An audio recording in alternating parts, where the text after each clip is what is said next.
আহক চাওক আৰু উপভোগ কৰক মেলাৰ আনন্দ। মুহূৰ্তত গুচি যাব আপোনাৰ মনৰ সকলো নিৰানন্দ।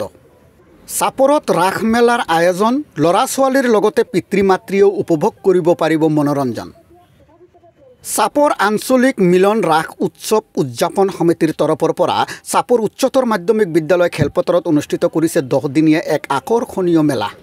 আজি সোমবাৰৰ সন্ধিয়া উক্ত মেলাৰ দ্বাৰ শুভ উদ্বোধন কৰে বিলাসীপাৰা জিলা বিজেপিৰ সভাপতি দেৱজিৎ বৰকলিতাই। শুনক আকৌ এবাৰ। আহক চাওক আৰু উপভোগ কৰক মেলাৰ আনন্দ। মুহূৰ্তত গুচি যাব আপোনাৰ মনৰ সকলো নিৰানন্দ। চাপৰত ৰাস মেলাৰ আয়োজন, ল'ৰা ছোৱালীৰ লগতে পিতৃ মাতৃয়েও উপভোগ কৰিব পাৰিব মনোৰঞ্জন। চাপৰ আঞ্চলিক মিলন ৰাস উৎসৱ উদযাপন সমিতিৰ তৰফৰ পৰা চাপৰ উচ্চতৰ মাধ্যমিক বিদ্যালয় খেলপথাৰত অনুষ্ঠিত কৰিছে 10 দিনীয়া এক আকৰ্ষণীয় মেলা। আজি সোমবাৰৰ সন্ধিয়া উক্ত মেলাৰ দ্বাৰ শুভ উদ্বোধন কৰে বিলাসীপাৰা জিলা বিজেপিৰ সভাপতি দেৱজিৎ বৰকলিতাই।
নাজানো এতিয়া মাত্ৰ ভাল কোম্পানী এটা সুযোগ পালে আৰু তাৰ বাবেতো